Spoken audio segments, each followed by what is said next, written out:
Hi, everybody, and welcome back to another episode where we are chatting with another AIM mentor. So today I'm joined by Janice, and Janice I met through actually through my work at EdSoc at Sydney Uni. We kind of connected over like a shared bond of education and high school students, and so it's amazing to have her with me today. So hi, Janice, how you going?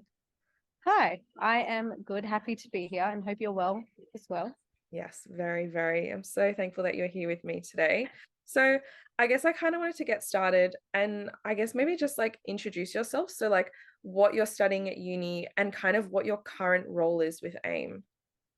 Yeah, so I am in my third year studying politics and international relations with a major in socio-legal studies. Sounds very fancy, it's just arts. And my role at AIM is currently an ambassador for educational equality. I started around the beginning of last year, where I joined in as a president. Ambassador is kind of a similar role. So that's what I've been doing this year, and that's how I met you as well, because I ended up through the end of last year also forming that society within UCID to kind of bring a clearer pathway for mentors to come through. So yeah, that's my current role.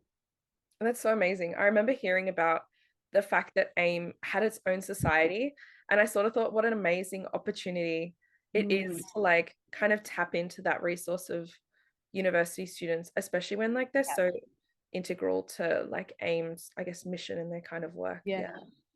yeah. Yeah. All right. And so how did you actually hear about AIM? How did you come across AIM in the first place? That is a good question. One of the staff asked me that today, and I was like, I kind of don't fully know, but I think it was the end of 2020. So I started my first year of uni during lockdown, studying a politics degree. You kind of talk about issues in a very abstract level. You talk about policy, about how there's a lot of problems in the world, but I guess for me, I wanted more practical experience, especially when it comes to issues of Indigenous inequality. It's something you talk about at uni, but if you don't have experience working with First Nations communities or hearing what grassroots organizations are doing, it often feels quite like you feel a bit hopeless at uni, kind of just learning about it, not knowing where to go. So I think I was researching just organizations within the space, particularly in education and looking at groups that are often marginalized, especially in traditional political spaces. And I think at some point somewhere, I came across the AIM website and it was very colorful. And I think that's what enticed me to join. I think I probably signed up to some mailing list, received emails, maybe ignored some, but then looked at one email one day and I was like, this looks very exciting. Now I want to be involved. So I think that is probably how I came across it.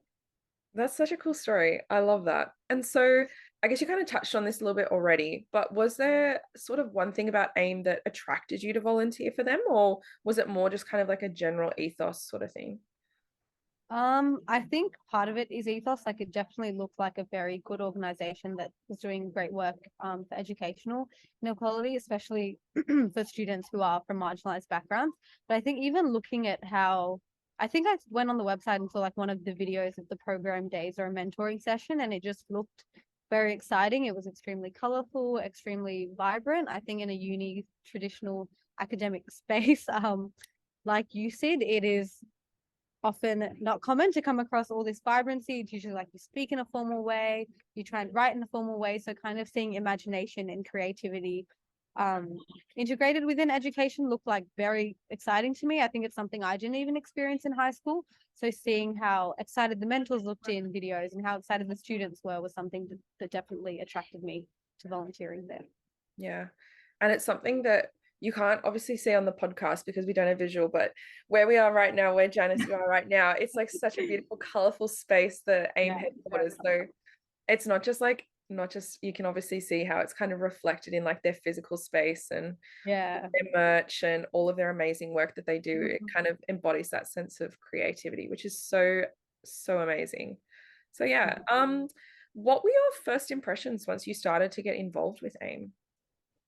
I think first impressions was definitely this is very unconventional towards traditional ways of education and working with high school students. It was definitely felt very empowering. I think not only seeing how students were given spaces, students of like varying backgrounds, varying educational levels were given a space to get involved in programs that was there to support them, but also for me in like a very traditional education space, seeing how creativity can be implemented in my own life. So I think first impressions definitely very unconventional, but definitely exciting at the same time. It seemed like something that I'd never really experienced before, but also I felt like I had a lot to learn from it. And also I think meeting the staff during the initial process. I think one of the big rules at AIM is no shame at AIM. And I think the staff very much embody that. It's just like even the process of getting other people to mentor, like just approaching people in classes, going to lecture theatres and talking to people. It was very much relational and just kind of going out there, which I think, yeah, was what my first impression was. Yeah, that's so amazing. And so once you had kind of finished up the training modules and you had kind of gone through that process, what was the next step for you? Like, how did you get into that volunteering space?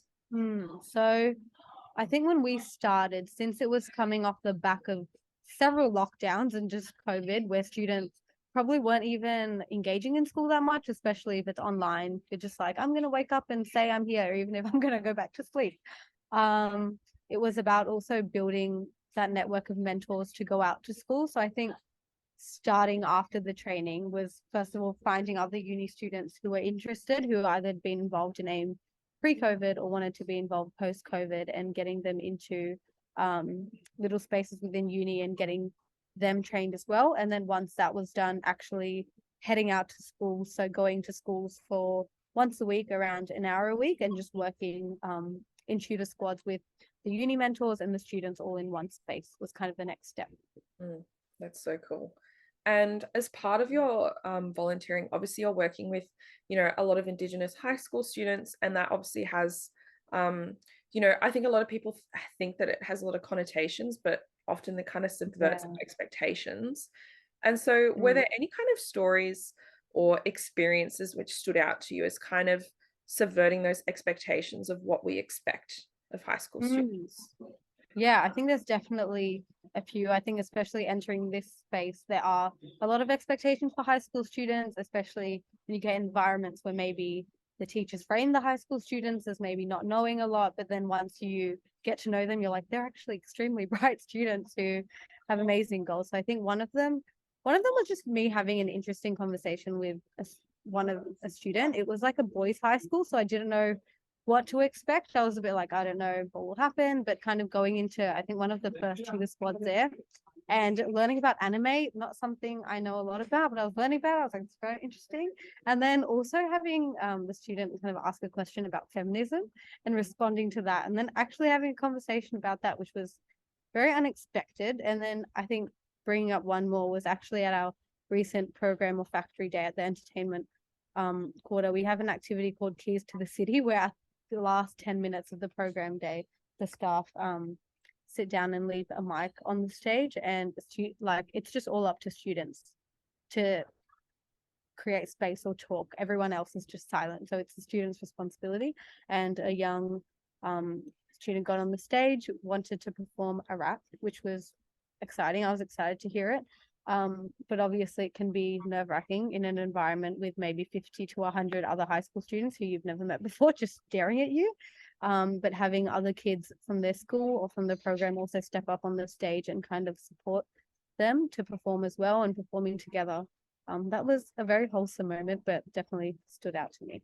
Yeah, that's so lovely. And I think, especially the first 2 points that you talked about, it's really interesting actually to see how pretty much every mentor I've spoken to has some kind of experience where they've kind of learnt from that two-way connection that AIM fosters, and how you're not just giving your time and like providing mentoring services, but you actually kind of get more out of it, or even like the same amount out of it that the students do, which is such a beautiful concept, I think. And I think that like speaks to, the success of AIM and how it kind of impacts beyond the students.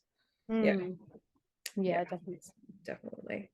And so I guess touching on that, how has your experience volunteering with AIM kind of impacted your life as a student, or more broadly, even just as a person? Yeah, so I think as a student, it's definitely improved my student experience at university. I've been able to meet a lot of like-minded people through mentoring programs, but I think also studying a degree like policy and feeling almost removed from general society. I feel like this program has also taught me a lot about not making assumptions about different communities and also letting younger people take up space and giving space for young people and supporting them to thrive, I guess. And yeah, it's made me question a lot of spaces of power and spaces that maybe not all marginalized students feel like they're welcome into, and it's encouraged me to probably make more space for that. By kind of putting myself out there and making sure that other young people can have those spaces as well. But I think it's also made me reflect on the role of creativity within a lot of spaces, like educational spaces or even political spaces, and how I think as we grow older, there's generally assumption that we become more mature, and more mature seems to be like, you know, you buy your suits and you wear your blazers and you become more formal and you speak in a certain way. And I think challenging a lot of those expectations and bringing forward creativity and like just learning from children as young as like 12 in high school and understanding that they have a lot to share as well, that I think, yeah, just it's become really good to focus on those skills of just even talking to younger people at just like a human level. Like it's not even me trying to gain something from them or them trying to gain something from me, but just having an organic conversation, which I think is something that was lost a bit when we had COVID for a couple of years. So that was really good. Yeah, that's so true. And so then, do you think you got like a kind of, what's your key takeaway been so far from AIM? Has it been like one thing that it's kind of one lesson that you've learned, or is it more a variety, would you say? I think maybe a big one and then a variety of little ones. I'm not sure. I'll just say what I have Yeah. learned. I think the biggest one would be to always kind of make unlikely connections with people. Like it could be people from different backgrounds, different schools, different ages, but just approaching different people and being open to conversation and removing any judgment or assumptions you have with that. But I think also just having the rule of no shame at AIM, always being open to different things. And it's definitely made me more, I feel like I'm more open in different spaces and just communicating with different people. I'm trying to think if there was another key takeaway. I feel like I've had a lot of random little takeaways.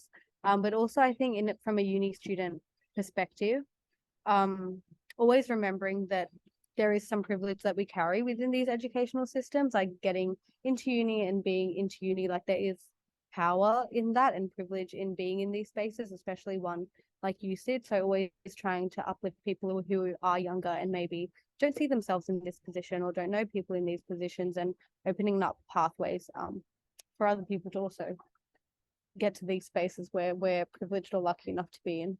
That is so amazing. That's so lovely.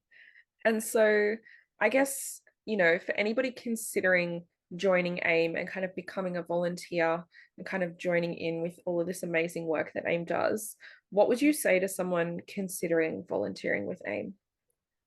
I would just say to just sign up. If you see anyone in the society walking around uni, you come to a week, or even if you hear about it at a random time in the year, probably go online, try and sign up, try and find out whoever works for AIM, or try and contact me if possible.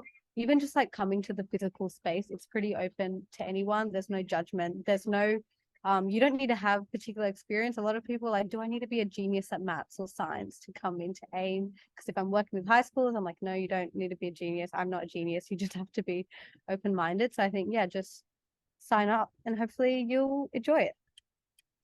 That is so fantastic. What a glowing review of AIM. The whole thing has just been like, AIM is stunning. But it's so true. Like everybody that I've spoken to has had amazing things to say about it. And like even just my own personal experience with AIM has been so fantastic so far. All of the staff, all of the volunteers, and just the whole ethos of it is such an amazing concept. And it's built by such an important and amazing network of people and of students themselves. So thank you so much for chatting with me, Janice. I really appreciate it. And I think we'll wrap up there and we'll see you next time. Bye.